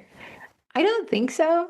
I think Heather has some hair height on me. I gave Corey my old Dyson and she's getting the hair height. Now I'm going to give her some product. More than I normally do. This was a fight. Just to get this is a lot of heat and a lot of prod. I think I need a haircut. Look how long this is. So it's very heavy. Go to my girl, dude. Go to my girl. I know. You say she's a talker. I have to get my mindset ready to be talked to. Would you get the haircut of your dreams? Our little sister, Hair Cuttery, if you guys don't have them, they're actually based out of here. They're like the McDonald's of haircut places. Yeah. Everyone in our area has gone to a Hair Cuttery or a Bubbles, which are owned by the same company. It was a couple, then he got divorced, but you got to love the chain vibe of just a quick haircut. Hair Cuttery was $20 and that was it. And And they're going to upsell you on some bottle of something. that's really where they make their money. But anyways, I say if you go to hair cuttery for a trim, but you go to a salon for a style. Our little sister refused to listen, went to hair cuttery for a style, and now she says she has the mom bob, but she's not a mom. It was very cute though. But she was in It was cute. They chopped probably 5 inches off her yeah, hair. she was upset. She was upset. Yeah. So no, I don't believe one is taller than the other. I was going to sign up for Costco. Costco. People who have Costco, can you text into the podcast and tell me good idea, bad idea? Executive member, worth the money, not worth the money. I don't want to get their credit card. Okay. But Corey's like, I'll go halvesies at Costco. But we don't live together. But I was like, but you look like me. So you could really be a stunt double. So little benefit of being a twin. Costco. Do you guys write with the same hand? Right. Yeah, I do. My right hand. My left hand is incapable of functioning at all for What's anything. funny is my son left-handed. Our dad ambidextrous, but kind of eats with his left hand, writes with his right or something. Yeah. Same hand here. Okay, do you guys part your hair the same? Yes. Heather's just parted higher. And I know the word is made up, but my mom calls it pletching. It's when you touch something with no point. I pletch with my hair a lot. I don't know why. I guess to keep the volume there. But I'm constantly. Erin, my salon girl, she said I cut your hair so you could part it on either side because you always come in with it differently. I actually come in it with a mop on top of my head, but she makes me take it down. Nothing makes you question your will to live. Like when you look at yourself with that black tarp around you where you're just a head and your hair looks insanely stupid. I say, can you just turn me right around? I don't want to see myself. I try not to make eye contact with myself. Like, if one gets injured, huh? I'm reading it too. Oh, go ahead. Together. If one gets injured, does the other one feel it? We tested that last year with Corey's cancer diagnosis. Nope, didn't feel it. Did you feel a little pang in your stomach? Oh. I think it was my greasy burger. But yeah, no, I've never been able to tell if Corey's on her or not. For some reason, I do a lot of crazier things, jumping out of planes, motorcycles, snowboarding. But Corey's the one who gets injured. I know. I don't think Heather's been injured enough for me to even know if I've had a pain. I know. I pinched my Maybe her heart's been broken and I felt that. Oh, you have a heart murmur. And I do not feel that. I think the one time you said you were really unlucky. But unlucky, the queen, leader of the girls' club. So how unlucky could you really be? I know, really, honestly, with such a title. If can you read each other's minds? I mumble a lot. Ashley, my mom, my father. That's how I like to talk. Not talking at all. Just kind of squeaking out some sounds. I said something to Corey on the weekend, and our older sister said that whatever that was, Corey understood it, but it wasn't a real word. People say Heather mumbles. I can catch most everything she says, so I don't see it as mumbling. But when she talks to my dad has not been able to understand her in the last 12 years. So he just kind of looks at her and like shakes his head, hoping that she said. I try when he does that. Like, I try to restate what I said in a different way and maybe drop an octave a bit. My older sister, Ashley, is very annoyed with how I talk. And I can see it. She reaches a breaking point every time we have a conversation. And she's like, I just don't know what you said. But she thinks I have this hidden extra voice that I withhold from people. And like, it's very clear and loud. But I was like, no. Where does she think you use this extra voice at? Apparently anywhere she's not. My super extra voice. My voice projects more than Heather's and it's lower than Heather's. And apparently because it projects, while I do mumble, I get the point across. And that's probably why I was elected leader of the girls club. I think because you had Archer. Like, okay, you and I used to record videos when we went on trips so I could remember things because I know I won't remember anything. But Archer was probably 7 or something. And you're like, Arch. And then finally you're like, Arch. Yeah, Arch was... He's a silent man now, but he was quite the rambunctious one going a mile a minute. You had to say his name with some depth and projection to get him to pay attention. Otherwise, he was running in the road. I think that's why you were able to project. Sorry, I got blurry again. Come on, game. Come on, right back there. Oh, that was the end of the questions. I really like this. Nice questions. Last up, Orlando, you want to read? Orlando, since I'm in the land of CookieCon, I was wondering if you think the add-on classes are worth it. I know we get the core classes and that sounds great, but the add-on classes go on sale on Wednesday. Should I buy in? What happens if they sell out? So I've been to CookieCon once and I did take an add-on class and it was fantastic. It was, I want to say her name is Jody, the flowered canvas, and we decorated these four ladies. The class took 4 hours, and you learned a lot of skills there. There's classes that are 8 hours. The class I was supposed to take, but we were core speakers, so I wasn't able to take it, was flowers on a toothpick tip. That would have been great for me to know. I've never learned since, and I've missed the opportunity to know what it was in there. So if you are looking to up your decorating game in some form or fashion, those would be great classes to take. And they're from a lot of your favorite people you see online. If you were trying to learn something with fondant modeling of stuff, moldable royal icing, how to paint eyes, hand painted, those are great classes and options that you can find there. If they are sold out though, I think people start reselling their tickets closer to CookieCon and you could snag them that way. But once they're sold out, I do believe. If you buy your CookieCon ticket, Heather Campbell Brookshire mentioned this in her Facebook Live. You can now join the CookieCon attendees group, and that's run by CookieCon. You can only join after you purchase the ticket because they match you up to an account. When you get in the CookieCon attendees group, if you miss out on the class that you want, turn notifications on for that group. As they get closer to the event in June, people will start hemorrhaging off their add-on classes as life changed, right? Because to buy an add-on class in March, you have no idea what life brings in June. Sure. So people will be like, well, I'm selling my ticket with my add-ons, but you can actually ask them to break that out and just sell you the add-on if you already got the ticket. If you're like, hey, I'm in Orlando and I could go if I would like it if I went, but I wouldn't care if I didn't, wait until right before CookieCon because somebody will sell off that ticket for half price. Yeah. You may not get the classes you want. If you miss out on the add-on classes that you wanted, you could possibly find it. What I find is that people closer to the event will say, hey guys, anybody selling this add-on class, I want it. So you get in front of that lot, when somebody's selling their ticket, you get in front of that and buy it out from somebody else. Yeah. Yeah. Worth the thought. I think if you went to CookieCon and you didn't buy an add-on class, you'd still have a good time.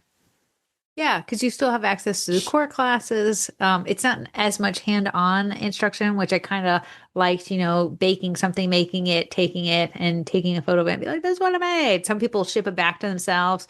I think I donated mine to the Backers Co. They had a little setup there. So I said, you can use my cookies for your, to sell some more backers there. Heather, in her Facebook Live, I thought interesting thing she recommended was bringing an extra piece of luggage empty so that you could fill it up, because I do believe you end up with a lot more stuff. Corey and I drove, so it was easy to throw it in the back. But if you're flying, it might be worth to have an extra luggage, because if you're packed to the hilt and then you go to CookieCon, you're not going to have space to bring that stuff back easily. I know. And you're going to find things that you want, things that are new to the market. They have tons of people in the vendor hall that are selling cookie cutters and supplies. And sometimes you can get them at a discount there and, save on shipping because you're there buying it in person. Yes. Not bad. Corey bought a airbrush. Don't talk about it. Correct. Sponsors, I'm working on interviewing the sponsors. I know Amalia has volunteered for it, and so I'll get on there. I think Baking Me Crazy has also volunteered, so I got to reach out to them. I think they'd be fun to have them on the podcast. Cookie Design Lab, use code TWINS to get 15% off, or text into the podcast, and you might get it for free. Baking Me Crazy is code favorite twin for 10% off. Bakety Bake is code TWINS for 10% off. What's Popping Con is code TWINS for $25 off your ticket, and Bosch and Nutrimel is code Sugar Cookies for $20 off. Primera and Eddie has no code, but it is a very, very cool tool. I think they'll be at CookieCon. They've been at CookieCon every year. So if you want an upfront live demo, they have actual bakers teach the demo classes. You just walk up to their booth and you can check it out there. Yeah, pretty neat. Twinterest, do you have a Twinterest there, Twinny? As I've been moving my crapulely, I've also strategically been binging Hoarding Buried Alive. And I know I worked in property restoration for a time, and in property restoration, the best way to market to people was to teach their required continuing education classes. When I first started working with them, hoarding wasn't a protected mental illness, and then it became halfway through. So the terminology around it shifted, and the legal course you'd have to take greatly changed because before you could just evict Yeah. somebody using those eviction laws, and then when it's protected mental illness you couldn't. So it was very interesting to see how that shifted. However, in every single one of the hoarding buried alives that I like to watch, I like to get the hour-long segment on YouTube. You can still watch them for free. It's fascinating to see how miserable people are with these things they can't let go. I know. And that is me. I'm not a hoarder, but that same pathology of I bought this thing, I never used it, but I can't let it go, but I'll never use it is so watching my own brain work. It's because we fall in love with the person we could be with that thing if we did use it. Right. So I had all this heat protectant. I don't know. I wanted volume heat protectant. I don't know. Right. You go to Sephora, you go to literally Target and you're reading the Yeah. stuff and you buy the thing and you're like, this will change my life. This behind this bottle lies the healthy hair I've always wanted. Then you take it home, you try it, and you're like, oh, I don't really love that. That wasn't really it for me. But because I only used it once, I can't get rid of it. But I Yeah. don't like it. So what I did, and I really had to take this big, deep, old breath, is I put them all and I brought them down to my cousins and my grandmother, and I said, have at. And you should have seen the inner turmoil when somebody's like, oh, this smells so good. I'm like, oh, wait, Yeah. this I mine. want it back. Yeah, I so didn't even know you liked it first. I did it with my Bath and Body Works candles. I did it with all the perfumes that I have. I took two of each that I wanted to keep. It was hard. And then Oh, I the did it with Bath some, and Body Works uh, candles? I did. I did. Because I said, Heather, you're buying more and more, which feels great, but you're not possibly burning them fast enough. Yeah. And Jen took most of them. Dee took the one from the beach scent. Oh, no Then she way. took the beach body spray. Were they all randomly burnt a little bit? I'll say 30% burnt a little bit, 70% new. A lot of them were the flavor of leaves. I just loved it. But Ruth Ann took a leaf, her favorite smell as well, from the Bath and Body Works fall candle line, and she was stoked to use it right then. She put that bad boy up right now. Question for you. Don't think you would have burnt that through them and then continue burning through the ones you hadn't burnt through? Like you just wanted to restart? Because I know you'll buy another Bath and Body Works candle. Right, but I'm trying to do one in, one out. One in, one out. One in, one out. I think I have the mentality if I buy a lot of my favorite thing, but there's always newer things that come out that I like better. You and I always go to Bath and Body Works and we always smell the candles. But which one did we find the other day that you said this is a great scent? Was that It from was that? suede Yeah. something. Hmm. Yeah, it was delectable. Me and Heather, anytime we go to the mall, we'll never buy them, but we go and smell every single candle. And then they have like a candle off where we have the two favorites go against each other. And Heather's like, Hold smell it, this one, hold this it, one, hold it, this hold one, it. this This one, one, this that one. one, this one. And then we put them back and And leave, which is weird. then we choose and we leave. So, yeah, maybe that's actually the joy of the candle experience, the shopping for them. So I'm Yeah. like, well, if I like the shopping experience, I'll feel bad shopping for anymore if I have all these still at home. So if the joy, if I can assign where the joy is, and that's what they say in Hoarding Buried Alive is like the joy comes from purchasing. If we can get the joy coming from purging, we can save this house, you know? I did a charity with my old job, and the charity event was helping someone who is a hoarder declutter. And I've never worked with someone who is a certified declutterer, but I was able to sit in there and I watched her. She had the patience of a saint, You'd have but to. the homeowner had five of the same cups. And think, old time circus cups, they're plastic. They have the circus name on there, but it's been rubbed away because it's been washed so much. But she had five of the identical same one. And to see her thought process of why she needed to keep all five, you'd be like, that makes sense. Because what if one broke? What if her kids wanted one? What if she lost one? And what if she was using one and someone else wanted to borrow one? So like the mindset is there. So it was almost heartbreaking to see her have to decide with each and everything. And a lot of things she could not get rid of because her reasoning was so solid in her brain. If you watch Hoarding Buried Alive, which is the A&E channel on YouTube, they always give you the declutter and they give you a psychiatrist. That's those two people always show up. And the psychiatrist, I was watching one last night. I was getting ready for bed, trying to talk myself out of my own hoard. And the psychiatrist said when the homeowner gets rid of stuff without thinking, they're like, this is not good because they're decluttering for show, but they're Yeah. not changing their mindset. So if you actually declutter too fast on that show, they don't allow you to do I that know, because either. I'm like, they're doing what you wanted. What are you not Uh-huh. happy with? They're like, you're not doing it right. Yeah, and they won't let people come in and make decisions for them because they're like, if you're going to get rid of all, you have no attachment to it. We Yeah. need the person's mental state to change, Yeah. and that changes by having repetitive decision making, which I thought was interesting. What's so crazy is I got rid of all my dishware because I use plastic plates because I didn't want to ruin the dishware. Okay, the dishware's never been touched. It was pristine and taking up a ton of space, never used. So what was the point? The dishware owned me. I did not own the dishware. So if Always, yeah. I sold it pennies on the dollar. This kid who just moved to Virginia, who was like, I can't believe this was a real thing. I thought you guys were fake. Got the whole thing dishware. And you know what? He has no attachment to the niceness of the dishware. He'll use it. And that's what it needed to be used. Kind of what's been helping me. Like, especially like I like business suit jackets. I don't know. I guess I just like how they look or something. But I said, I'm not wearing this. If I had to pick one from this closet, I would pick this one right here. I would pick this one. If I give this one away, somebody could go and interview with this jacket on and get a job. Like, that's so much better than rotting away in my closet. Yeah. So Ashley was helping me move, and she's like, "Why do you have so many clear bins?" And I was like, "Because I call them bins of sin. And if I can see what's in them, I'll be less likely. Like when you get a opaque bin, Oh, you can put anything in that, and you never have to acknowledge that it's there. Like yeah. I've been looking at these storage systems Costco sells. Like I'd put something in there and never look at it again. I'd be like, I don't even know. That's a black hole of my stuff. I don't have to look at it. It doesn't have to look at me. When Yeah. I get the clear bins, it really helps me be like, do I really want to see this forever? Or can we donate it? True. True. I need to go through my closet and really have some. You talk about your closet, but you actually never let me see the closet. I'm not willing to let someone see that portion of my life. Corey shows up to film the boot camp, and I'm like, that's so funny. I swear I've seen that shirt before because I swear I've had it in Corey's like, you gave it to me. I was like, oh, yeah, that was a while ago.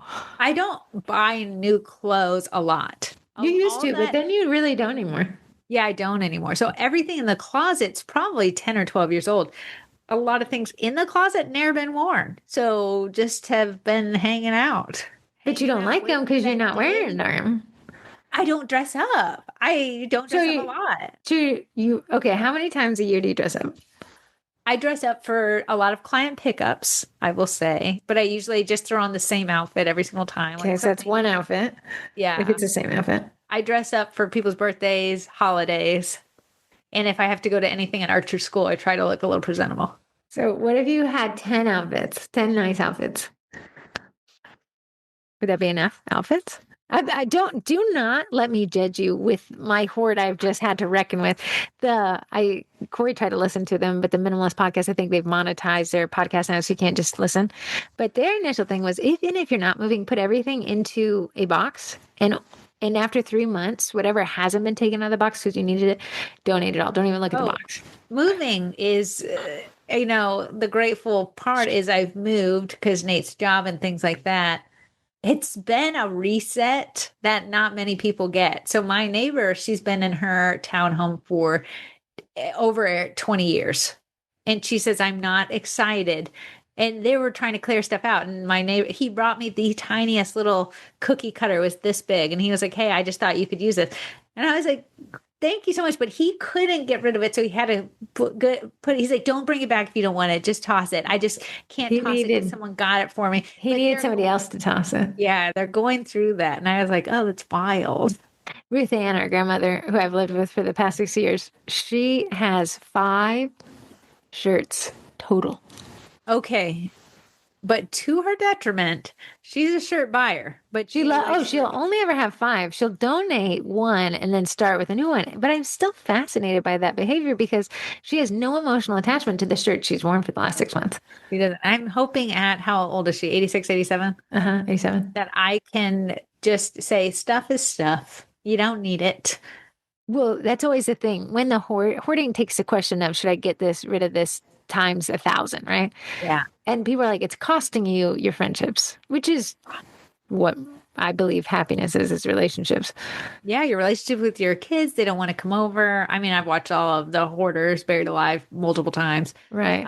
And yeah, it's a source of contention. You lose your family over it. You're surrounded by your stuff, but you have no good relationships left over. I mean, 2 out of 10 episodes I'm watching, CPS is called, or Adult Protective Services. Like, Yeah, it's not ending well.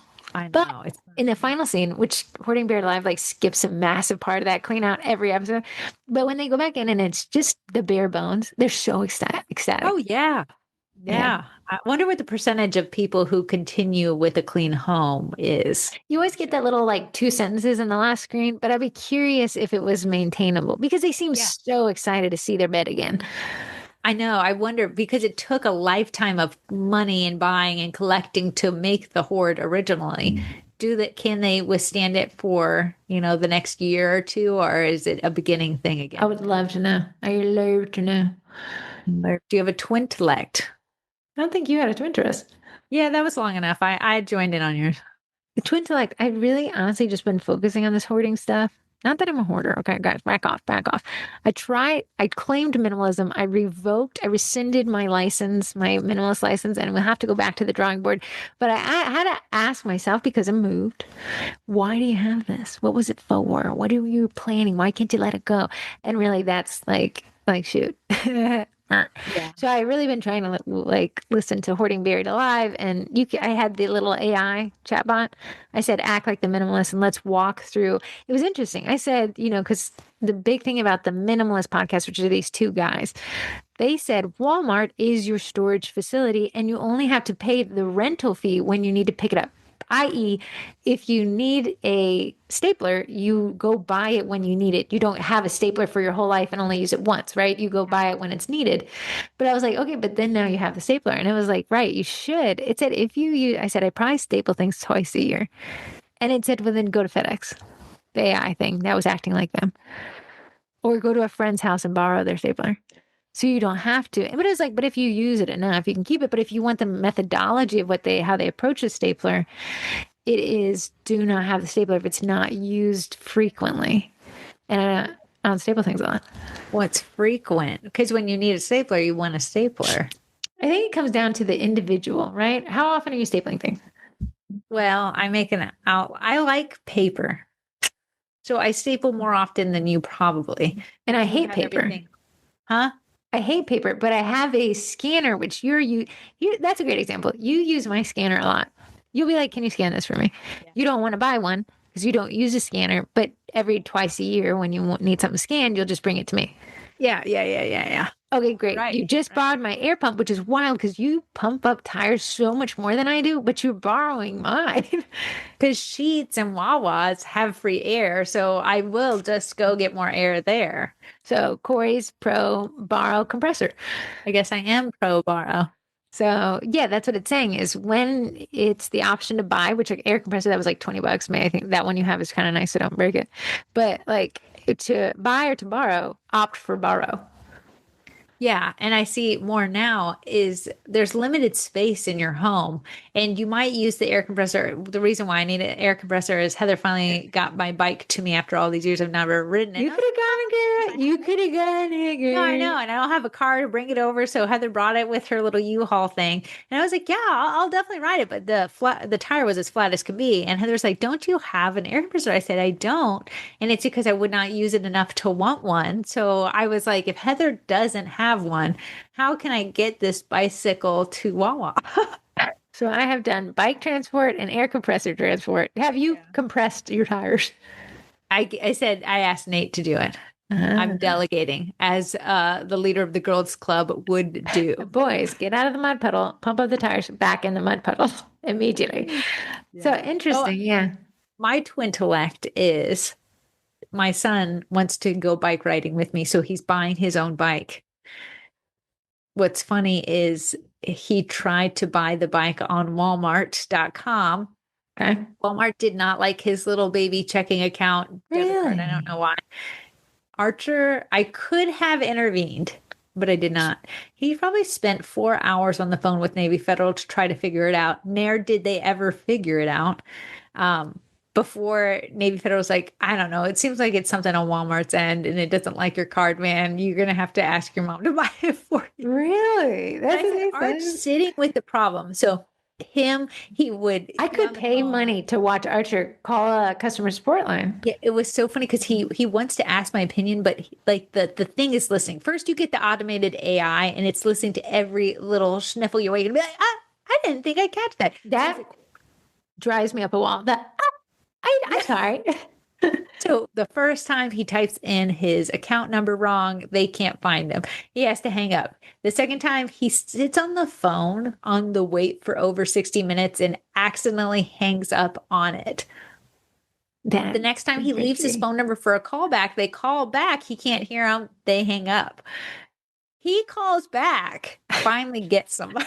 And this is why I can't take phone calls, because of this trauma that everybody has to go through in making a call. And I said, you know what? This is a rite of passage. He needs to know that it's difficult to get things when you need them. And he was willing to sit on the phone for all this time. I wish he had gotten the satisfaction of it being resolved, though.